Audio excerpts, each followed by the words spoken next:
Blood trickled down Frank Miller's chest as he collapsed against the cold pavement, his eyes wide with fear and confusion. Above him stood Shadow, teeth bared, paws stained with the old man's blood. A German shepherd once celebrated as a hero, now seemingly transformed into a monster before the horrified eyes of the entire neighborhood. What could drive a decorated police canine to attack an innocent elderly man? What darkness had taken hold of this once noble animal's mind? If you want to understand the true depth of this story, a tale of loyalty, misunderstanding, and extraordinary instinct, subscribe to Canine Code Red now. This story will challenge everything you think you know about the connection between humans and their four-legged protectors, and the profound ways they can save us even when we don't understand their actions. Chapter 1. The Guardian's Retirement. Michael Reynolds watched as Shadow paced across the living room, pausing occasionally to gaze out the window with alert ears and intense focus. Even at 9 years old, the German shepherd carried himself with the disciplined posture of his police training days. His coat, once purely black and tan, now showed flecks of gray around his muzzle, badges of his years of service. "Restless again, boy?" Michael asked, setting down his coffee mug on the kitchen counter.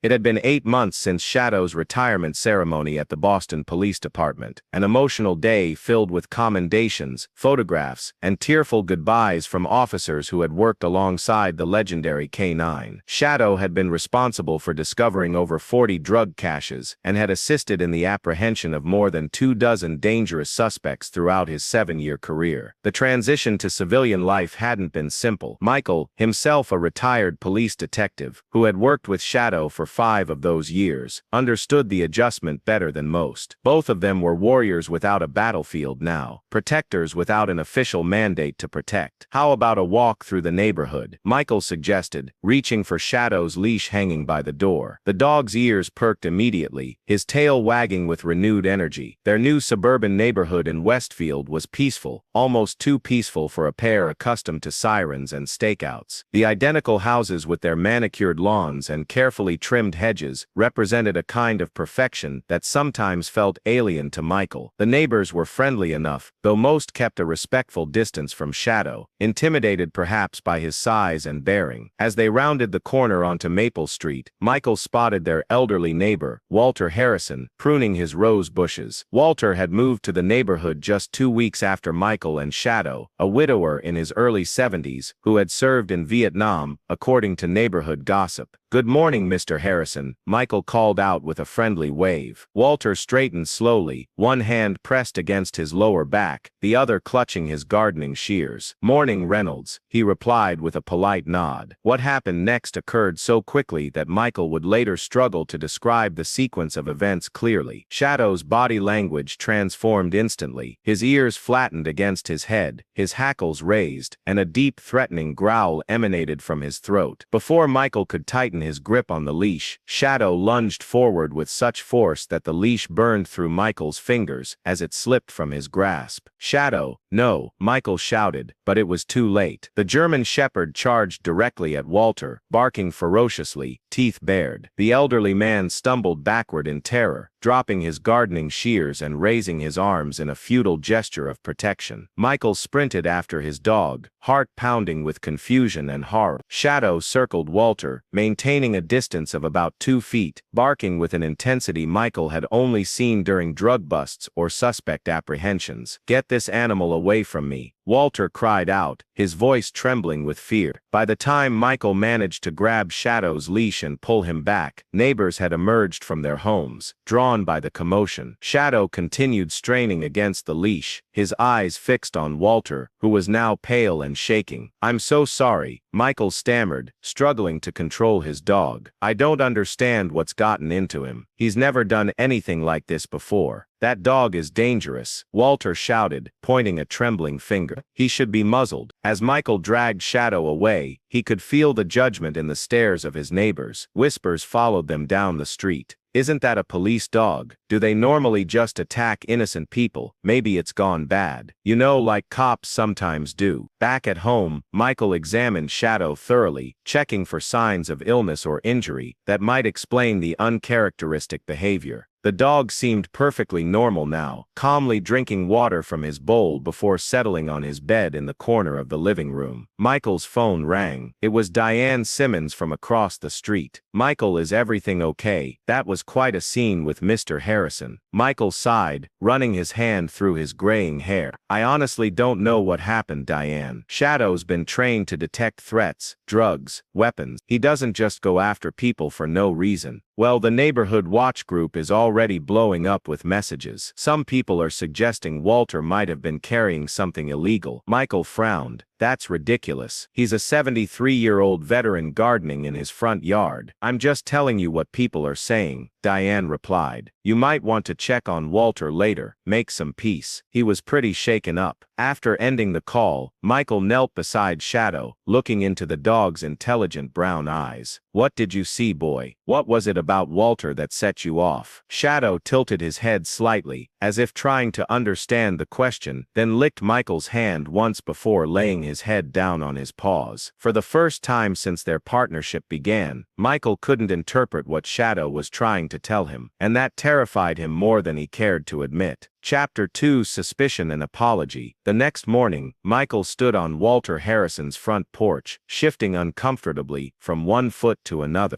Shadow was safely secured at home. Bringing him along for this apology visit would hardly have been appropriate. In Michael's hands was a basket containing a bottle of 12-year-old Scotch. Neighborhood gossip had informed him of Walter's preference, and a handwritten note of apology. He rang the doorbell and waited, rehearsing his apology once more. When Walter opened the door, he remained behind the screen door, eyeing Michael cautiously. "Mr. Harrison," Michael began, "I wanted to personally apologize for what happened yesterday. Shadow has never behaved that way before, and I take full responsibility." Walter's expression remained guarded. "That dog of yours nearly gave me a heart attack, Reynolds. I understand, and I'm truly sorry." Shadow is a retired police canine. He's been trained to detect threats, but something must have malfunctioned in his training. "I've scheduled an appointment with his former trainer to address the behavior." Walter's eyes narrowed slightly. "You're suggesting your dog thought I was a threat?" Michael winced at the implication. "No, not at all. I think it's more likely he's having trouble adjusting to retirement. The trainer mentioned that sometimes these dogs can get overstimulated in civilian environments." After a moment of uncomfortable silence, Walter opened the screen door and accepted the basket. "I appreciate the gesture, Reynolds. Just keep that animal away from me." As Michael walked back down the driveway, he could feel the weight of Walter's stare on his back. The conversation had gone as well as could be expected, but it had done little to answer the nagging question in Michael's mind. Why had Shadow reacted so strongly? That afternoon, Michael called Shadow's former handler and trainer at the Boston PD, Sergeant James Wilson. "It doesn't make sense, James," Michael explained after describing the incident. "Shadow was acting exactly like he did when we approached armed suspects or found substantial drug caches." "Has he had his medical checkup since retirement?" James asked. "Yes, clean bill of health just 2 months ago." "Look, Mike, these dogs are incredibly sensitive instruments. Sometimes when they retire, they can get, well, bored isn't quite the right word. They miss the work, the purpose. It's possible he's transferring that energy inappropriately. You think he's making false alerts because he misses the job. It happens." Remember K9 Rex from the narcotics division? After retirement, he started alerting on spice cabinets in his new home. The high-value reward system gets wired deep into their brains. Michael glanced over at Shadow, who was watching him intently from his bed, ears perked as if he understood he was being discussed. "So what do I do? Put a muzzle on him for walks? That seems cruel after everything he's done for the department, for me. Bring him by the training center next week. We'll run some tests, see if we can't figure out what's triggering him. In the meantime, maybe avoid that particular neighbor." For the next few days, Michael took Shadow for walks in the opposite direction, deliberately avoiding Walter's house. The neighborhood whispers had started to die down, and Michael hoped the incident would soon be forgotten. But on Friday afternoon, as Michael was returning home from grocery shopping, he saw Shadow standing alertly at the living room window, his attention fixed on something outside. Following the dog's gaze, Michael spotted Walter Harrison walking slowly down the sidewalk on the opposite side of the street, using a cane for support. Before Michael could react, Shadow began barking furiously, pawing at the window in agitation. The noise drew Walter's attention. The elderly man stopped, staring at the house with a mixture of fear and anger on his face. Michael quickly closed the curtains and tried to calm Shadow down, but the damage was done. That evening he received a call from the local police department. "Mr. Reynolds, this is Officer Brennan with Westfield PD. We've received a complaint about your dog from a Mr. Walter Harrison."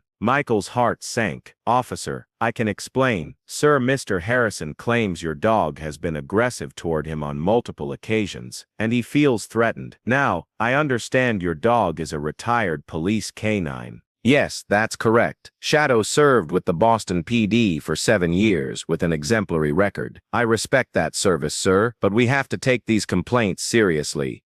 Mr. Harrison is concerned that the dog may be experiencing some form of dementia, I believe was the term he used." The word hit Michael like a physical blow. Dementia? Shadow, the dog who had found a 6-year-old girl hidden in an abandoned warehouse after 3 days of searching when everyone else had given up? "That's absurd," Michael replied, unable to keep the edge from his voice. "Shadow is only 9 years old and was given a complete cognitive evaluation before his retirement. Nevertheless, sir, I'm going to have to ask you to ensure your dog is secured at all times when Mr. Harrison is in the vicinity. If there are further incidents, we may need to take more formal action." After hanging up, Michael sat heavily on the couch, the officer's words echoing in his mind. Shadow approached cautiously, sensing his handler's distress, and rested his head on Michael's knee. "Dementia," Michael whispered, scratching behind Shadow's ears. "They think you're losing your mind, boy." The German shepherd looked up at him with clear, intelligent eyes that betrayed no confusion, no disorientation, only concern for his human's obvious distress. "I know better," Michael assured him. "We just need to figure out what you're trying to tell me." But as the days passed, Michael noticed the changed attitudes of his neighbors. Parents would steer their children to the other side of the street when they saw Shadow coming. Invitations to neighborhood gatherings dwindled. Even Diane, who had initially been sympathetic, kept their conversations brief when they crossed paths. Shadow, once celebrated as a hero, had become a pariah, a dangerous, unstable animal to be avoided. And Michael, by extension, had become the irresponsible owner who couldn't control his dangerous pet. The isolation weighed heavily on them both. Chapter 3: The Confrontation. 2 weeks after the initial incident, Michael decided it was time to resume their normal walking route. He couldn't avoid Walter Harrison forever, and hiding away only reinforced the neighborhood's perception that there was something wrong with Shadow. Armed with treats and a new training collar recommended by Sergeant Wilson, Michael felt prepared to maintain control if Shadow acted out again. They set out early on a Sunday morning when the streets were likely to be quiet. The walk proceeded peacefully until they turned onto Maple Street. Michael tensed as Walter's house came into view, but Shadow showed no reaction. No hackles raised, no growling, no straining at the leash. "Good boy," Michael murmured, offering a treat as they passed Walter's driveway without incident. Perhaps the training sessions with Sergeant Wilson were already showing results, or maybe whatever had triggered Shadow before was no longer present. Either way, Michael allowed himself to hope that the worst was behind them. They continued their walk through the neighborhood, and for the first time in weeks, Michael felt the tension in his shoulders begin to ease. Shadow trotted beside him with the focused alertness that had made him such an exceptional police dog, but without any signs of agitation or stress. On their return journey, they again approached Walter's house. This time, the elderly man was outside, collecting his newspaper from the driveway. He spotted them and froze. Michael raised his hand in a cautious greeting. "Good morning, Mr. Harrison." Walter didn't respond, his eyes fixed on Shadow, who had stopped walking and was staring intently at the elderly man. "It's okay," Michael assured him. "We've been working with his trainer. He's doing much better. But even as the words left his mouth, Michael felt Shadow's body stiffen beside him. A low growl rumbled in the dog's throat. "Shadow, no," Michael commanded firmly, tightening his grip on the leash. For a brief moment, it seemed the dog would obey. Then Walter took a step backward, and something in that movement triggered Shadow. With a ferocious bark, he lunged forward. This time, Michael was prepared. He maintained his grip on the leash and used the training techniques Sergeant Wilson had reinforced. Still, it took all of his strength to hold the powerful dog back as Shadow barked and strained toward Walter. "I told you that animal is dangerous," Walter shouted, retreating hastily toward his front door. "I'm calling the police right now." "Shadow, heel," Michael ordered, but the dog was beyond responding to commands, fixated entirely on Walter Harrison. It took several minutes after Walter disappeared inside his house before Shadow finally calmed enough for Michael to lead him home. By the time they reached their driveway, Michael's phone was ringing. It was Officer Brennan again, his voice noticeably less sympathetic than during their previous conversation. "Mr. Reynolds, we've received another complaint from Mr. Harrison. He claims your dog attempted to attack him again this morning." "Officer, I maintained control of Shadow the entire time. He didn't come within 10 feet of Mr. Harrison." "Sir, this is the second formal complaint. We're going to need you to bring your dog to the station for an evaluation by our K9 unit supervisor. If the dog is determined to be a public safety risk, particularly to Mr. Harrison, we may have to consider more serious measures." The implication hung in the air between them. Confinement, possibly even euthanasia if Shadow was deemed dangerous. "When do you need us to come in?" Michael asked, his voice hollow. "Tomorrow morning, 9 o'clock. That night, Michael could barely sleep. He'd contacted Sergeant Wilson, who promised to meet them at the Westfield police station and vouch for Shadow's training and temperament. But even with that support, Michael couldn't shake the dread that had settled in his chest. Something was wrong. Shadow wasn't acting out of confusion or aggression. Michael knew his partner too well to believe that. The dog was trying to communicate something specific about Walter Harrison, something urgent enough to override years of disciplined training. But what? As he watched Shadow sleeping peacefully on his bed across the room, Michael made a decision. Before tomorrow's evaluation, they would take one more walk past Walter's house. This time, Michael would pay closer attention to everything: Walter's movements, his surroundings, anything that might be triggering Shadow's alerts. He needed to understand what his partner was trying to tell him before it was too late. Chapter 4: The Truth Beneath the Skin. The morning dawned gray and misty, fitting Michael's somber mood as he clipped Shadow's leash to his collar.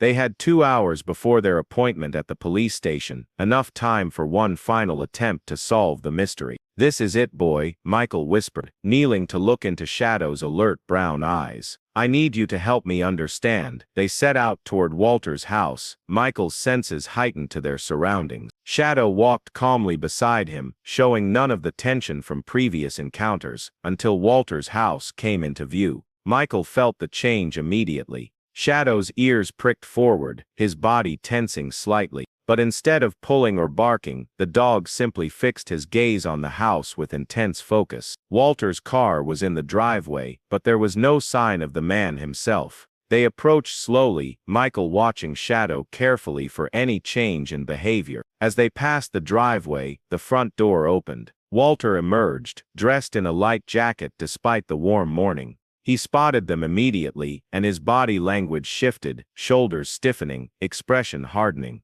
"I thought I made myself clear, Reynolds," Walter called out. "Keep that animal away from my property." Shadow's reaction was immediate and unmistakable. He lunged forward with such force that Michael stumbled, nearly losing his grip on the leash. The German shepherd barked furiously, straining toward Walter with single-minded determination. "I've got him, Mr. Harrison," Michael assured, struggling to maintain control. "We're just passing by." Walter's face had drained of color. "The police will handle this," he said, reaching for his phone in his pocket. But before he could make the call, Shadow gave a powerful surge forward. The sudden movement caught Michael off guard, and the leash slipped from his grasp. Time seemed to slow as Shadow bounded across the lawn toward Walter. Michael sprinted after him, shouting commands that fell on deaf ears. Walter turned to flee, but tripped on the front step, falling backward as Shadow reached him. What happened next would replay in Michael's mind countless times in the days to follow.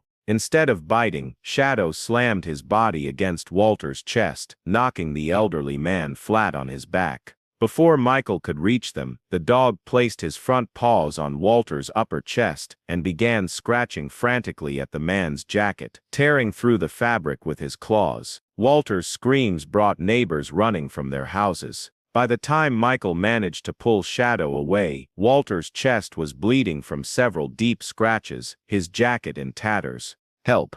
Walter gasped, one hand pressed against his bleeding chest. "The dog's gone mad." A neighbor was already on the phone with 911, reporting the attack. Within minutes, sirens wailed in the distance, growing louder as they approached. Michael held tightly to Shadow's collar, his mind racing. This wasn't aggression. This was something else entirely. Shadow hadn't gone for Walter's throat or limbs as an attacking dog might. He'd focused entirely on the man's chest, scratching rather than biting, as if trying to dig something out. When the police cars screeched to a halt in front of the house, Michael recognized Officer Brennan stepping out of the lead vehicle. His expression was grim as he assessed the scene. Walter bleeding on the ground, surrounded by concerned neighbors, and Michael restraining an alert but no longer aggressive Shadow. "Mr. Reynolds," Officer Brennan said, approaching cautiously, "I'm going to need you to secure that dog in the back of my cruiser now." "Officer, please," Michael began. "I think Shadow was trying to now, sir," Brennan interrupted firmly. "The paramedics need to attend to Mr.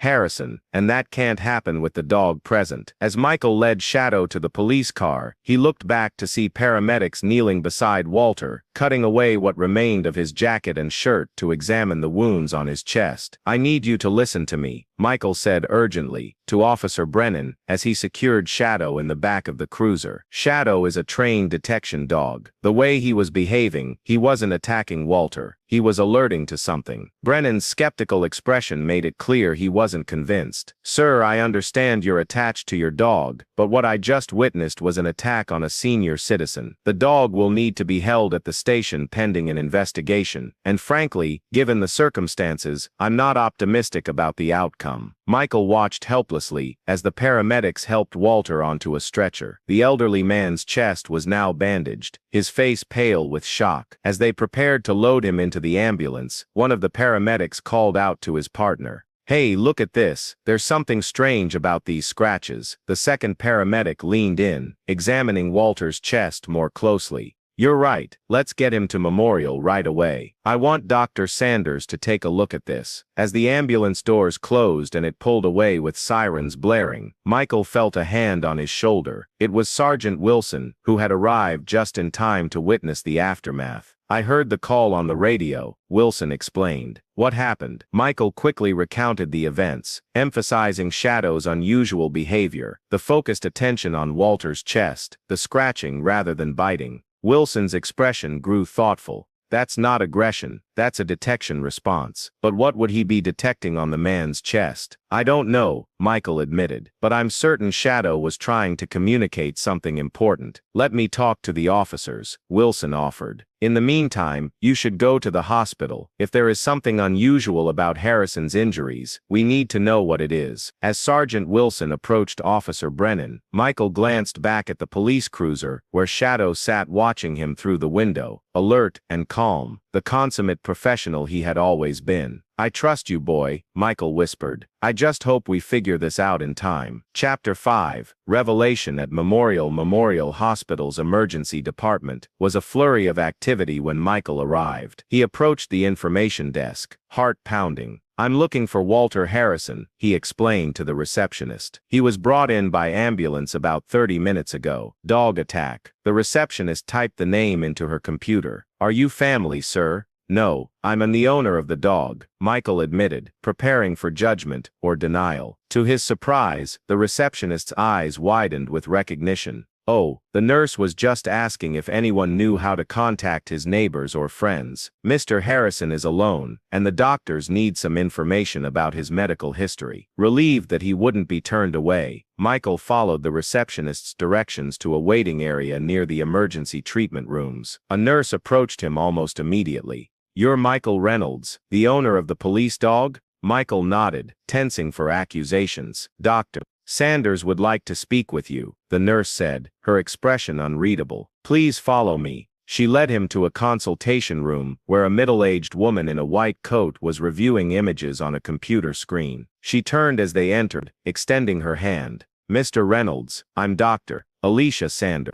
I understand you were present during the incident with Mr. Harrison." "Yes, doctor. Is he all right?" "I know Shadow caused some serious scratches, but Dr. Sanders held up a hand to stop him. Mr. Harrison's external injuries are relatively minor, painful certainly, but not life-threatening." She gestured to the images on the screen. "However, your dog's behavior led us to conduct a more thorough examination, including these chest X-rays." Michael moved closer to the screen, trying to make sense of the shadowy images. "Do you see this small dense object near Mr. Harrison's heart?" Dr. Sanders pointed to a tiny white spot on the X-ray. "At first we thought it might be a button or metal from his clothing, but it's actually inside his chest cavity, very close to his heart." Michael stared at the screen, his breath catching. "What is it?" "It appears to be a metal fragment, approximately 3 millimeters in size. Based on its density and shape, our radiologist believes it's a bullet fragment." "A bullet," Michael repeated, stunned. Dr. Sanders nodded.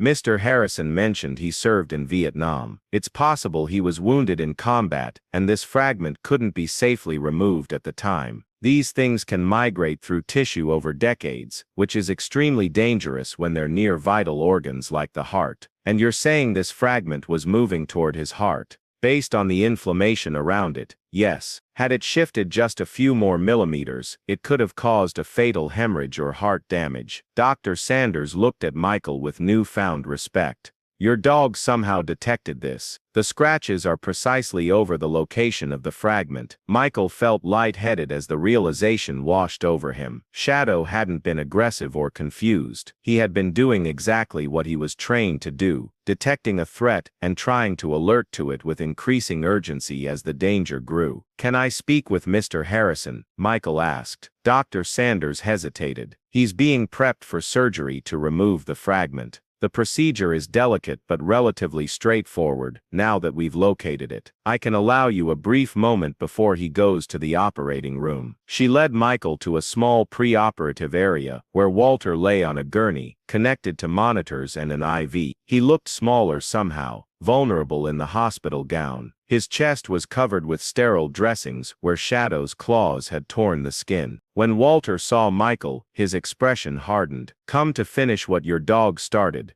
Mr. Harrison," Michael began gently. "The doctors found a bullet fragment near your heart. That's what Shadow was detecting. He wasn't attacking you, he was trying to alert us to a life-threatening condition." Walter's eyes widened in disbelief. "A bullet fragment? That's impossible. I was wounded in '69, but the doctors got everything out." "Apparently not everything," Michael replied. "Sanders said it's been migrating toward your heart. If it hadn't been discovered now." Walter fell silent, absorbing this information. A surgical nurse approached, signaling it was time to move him to the operating room. "Your dog," Walter said finally, his voice softer. "Shadow, he knew." Michael nodded. "He's trained to detect threats. Even in retirement, he never stopped doing his job." As the nurses began to wheel the gurney away, Walter reached out weakly and grasped Michael's hand. "Tell Shadow, tell him I'm sorry I didn't understand." Michael watched as they took Walter through the double doors towards surgery, a complex mixture of emotions washing over him. Relief that Shadow's behavior was vindicated, gratitude that the danger had been discovered in time, and a profound sense of awe at the bond he shared with his canine partner. Outside the hospital, he called Sergeant Wilson. "James, it was a bullet fragment near his heart. Shadow detected it all this time." The silence on the other end of the line spoke volumes. "I'll call Officer Brennan immediately," Wilson finally replied. "Shadow should be released to you within the hour." "Thank you," Michael said, his voice thick with emotion. "And James, Shadow never stopped being a hero, even when everyone else doubted him." "Some of us never did," Wilson replied softly. Chapter 6, Redemption. 3 weeks later, Michael stood in the training yard behind the Westfield Police Department, Shadow sitting obediently at his side. Before them were Chief Thomas Peters, Sergeant Wilson, Officer Brennan, and a small gathering of local officers and canine handlers. Walter Harrison was there too, standing with the aid of a cane, a small bandage still visible at the collar of his shirt where the surgical incision was healing. Beside him was Dr. Sanders, who had asked to attend after learning the full story. Chief Peters stepped forward, addressing the assembled group. "Ladies and gentlemen, we're here today to recognize an extraordinary act of service from a remarkable animal. Shadow, a retired canine officer from the Boston Police Department, demonstrated the highest levels of training, instinct, and dedication when he alerted repeatedly to a life-threatening condition affecting Mr. Walter Harrison. Shadow watched the proceedings with attentive calm, as if understanding the significance of the moment. When Shadow's alerts were misinterpreted as aggression, the chief continued.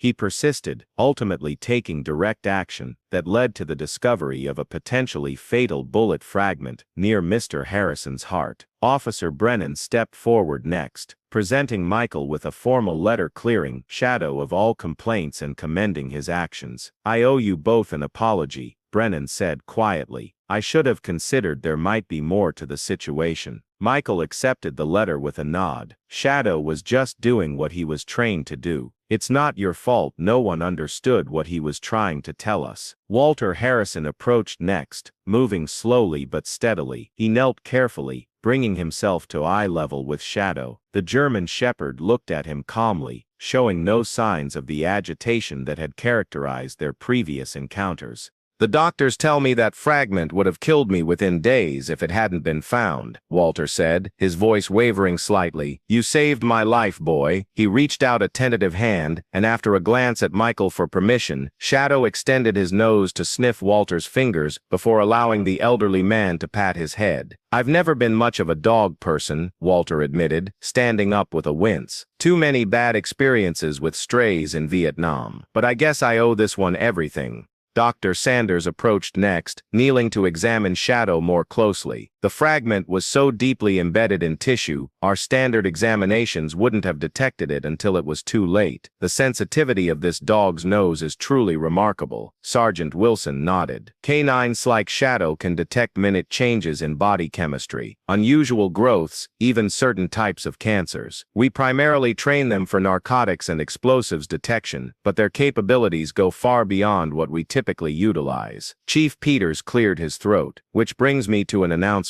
In light of this incident, the Westfield Police Department is establishing a retired canine consultation program. With Mr. Reynolds' permission, we'd like Shadow to be our first consultant, helping to train new handlers and dogs, and assisting in special detection cases. Michael looked down at Shadow, who sat alert and ready at his side. "What do you think, boy? Ready for a new mission?" Shadow's tail wagged once, decisively. As the small ceremony concluded and people began to disperse, Walter approached Michael again. "Reynolds," he began hesitantly, "I've been thinking, that big yard of mine doesn't get much use these days. My arthritis makes gardening harder than it used to be. If Shadow needs more space to run than your property provides, well, he'd be welcome." Michael smiled, understanding the olive branch being extended. "He might just take you up on that, Mr. Harrison." "Walter," the older man corrected. "I think we're past formalities now." They watched as Shadow explored the training yard, moving with the purpose and dignity that had characterized his entire career. Not a confused, aggressive animal suffering from dementia, but a professional who had never stopped serving, even when no one understood what he was trying to communicate. "You know," Walter mused, "in Vietnam, we had guys like your Shadow, the ones who sensed trouble before anyone else, who kept warning, even when people thought they were crazy. Those were the ones who saved the most lives." Michael nodded, understanding the comparison. "The thing about heroes is they don't stop being heroes just because they take off the uniform." Shadow trotted back to them, sitting at attention between the two men, former adversaries now united by the actions of a remarkable animal who had seen what no human could detect. Epilogue. On a warm summer afternoon 6 months later, Shadow lay sprawled on the grass of Walter's backyard, watching lazily as Michael and Walter played chess on the patio. The elderly man's recovery had been complete, the removal of the bullet fragment eliminating chronic pain he had lived with for so long he'd stopped noticing it. Twice a week, Michael and Shadow reported to the Westfield Police Department department, where Shadow helped train new canine teams and occasionally assisted with special detection cases. His story had spread throughout police departments across the state, changing protocols for evaluating strange behavior in retired service animals. "Checkmate," Walter announced. Moving his bishop with a satisfied smile, Michael groaned good-naturedly. "Third time today. I should stick to police work and leave strategy games to war veterans." "If it makes you feel better, I've had 50 more years of practice," Walter replied, resetting the pieces. Shadow's ears suddenly perked up, and he rose to his feet, trotting to the edge of the yard where a young woman stood at the gate, looking uncertain.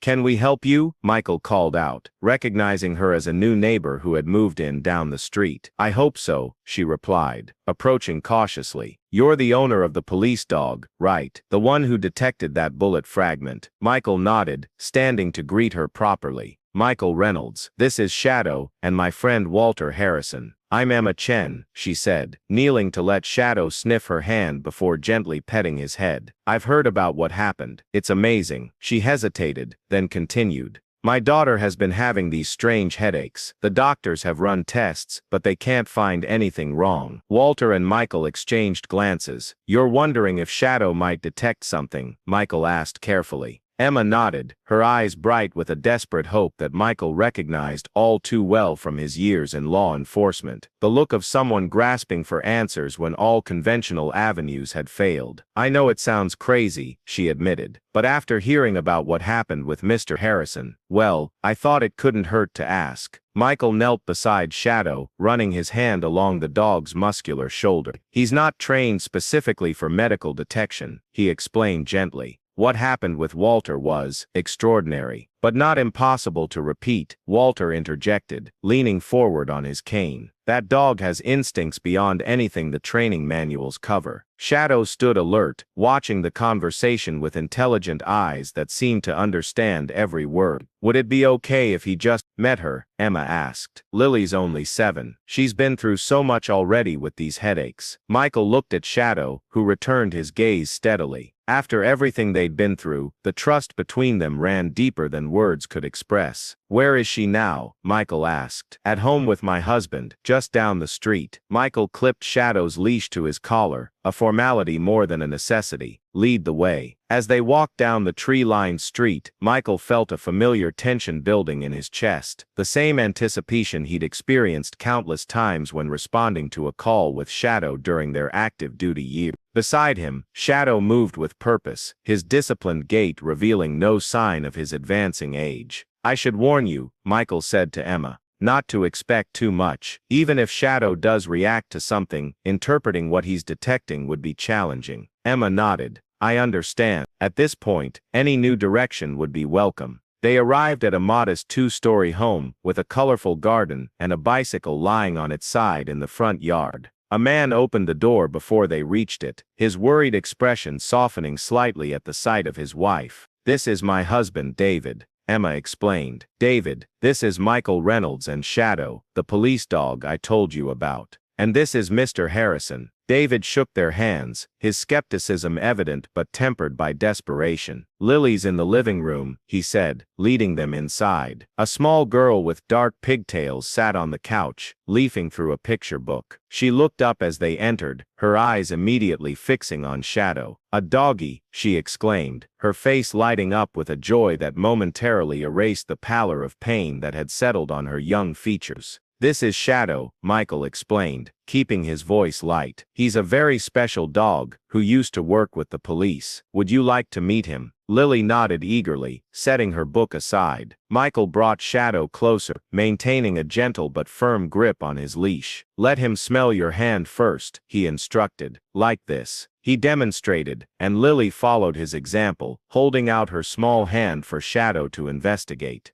The German shepherd sniffed carefully, then gave her fingers a gentle lick that made the child giggle. "He's friendly," Michael assured her. "You can pet him if you'd like." As Lily reached out to touch Shadow's thick fur, Michael watched the dog intently, looking for any change in his behavior. Shadow remained calm, allowing the child to stroke his head. Michael began to think this had been a futile gesture after all, a kind but ultimately meaningless attempt to provide hope where medicine had failed. But then Shadow did something unexpected. Instead of remaining seated as he had been trained to do during interactions with civilians, Shadow moved closer to Lily, pressing his nose against the right side of her head, just above her ear. He sniffed intently, his posture changing subtly in a way that only Michael would recognize. "Shadow?" Michael questioned softly. The dog continued investigating the same spot, his attention unwavering. Then he looked back at Michael, the silent communication between handler and canine as clear as if he had spoken aloud.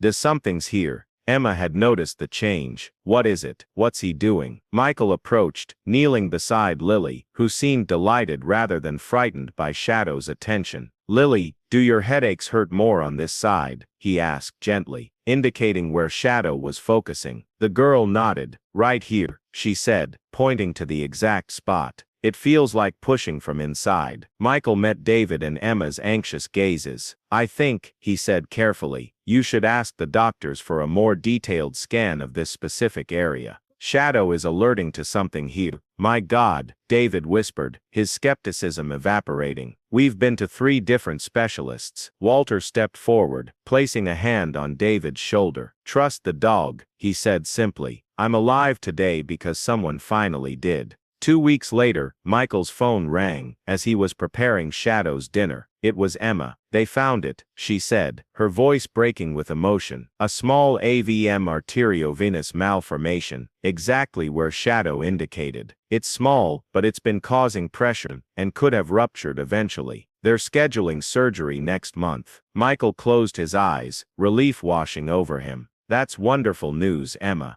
The neurologist wants to know more about Shadow. He says he's never seen anything like this. 2 rare conditions detected by the same dog. He's talking about a study, maybe even a medical detection program." Michael glanced at Shadow, who was watching him patiently, waiting for his dinner. The dog, who had been labeled dangerous, unstable, suffering from dementia, now potentially on the verge of pioneering a new field of medical detection. "Tell him we'd be honored to discuss it," Michael replied. After hanging up, he knelt beside Shadow, cradling the dog's noble face between his hands. "You never stopped being a hero, did you? Even when no one believed in you, even when they tried to take away everything that made you special." Shadow responded with a soft whine and a gentle lick to Michael's wrist, the simple gesture conveying everything words could not. That evening, as the sun set over the neighborhood that had once shunned them but now regarded them with awe and respect, Michael and Shadow sat on their front porch. Walter joined them, bringing a thermos of coffee and his portable chess set. "You know," Walter said as he set up the pieces, "sometimes I think about what would have happened if you hadn't trusted Shadow that day. If you'd listened to everyone telling you he was just a confused old dog past his prime." Michael nodded, understanding the weight of that alternative reality. "I almost didn't, that's the scariest part. Too often we dismiss what we don't understand," Walter mused. "We label it dangerous or broken when really, it's trying to tell us something important, something we're just not equipped to hear." Shadow lay between them, head resting on his paws, his duty fulfilled for the day, but his vigilance never truly at rest. A hero in retirement, but a hero still, one whose greatest service had come when the uniform was gone, and all that remained was instinct, loyalty, and the courage to persist when the world misunderstood his message. As the chess game commenced and the stars began to appear in the darkening sky, a silent understanding passed between the 3 of them. Sometimes the most profound truths are discovered not by those who speak the loudest, but by those who continue to serve faithfully even when no one is listening. If you've been moved by Shadow's story of loyalty, perseverance, and extraordinary instinct, please subscribe to K9 Code Red for more inspiring tales of exceptional service animals and the lives they transform. What other misunderstood heroes might be among us, trying to communicate vital messages we've yet to comprehend? Share your thoughts in the comments below, and remember, sometimes the most profound wisdom comes from those who cannot speak our language, but who nonetheless have crucial truths to share. The end.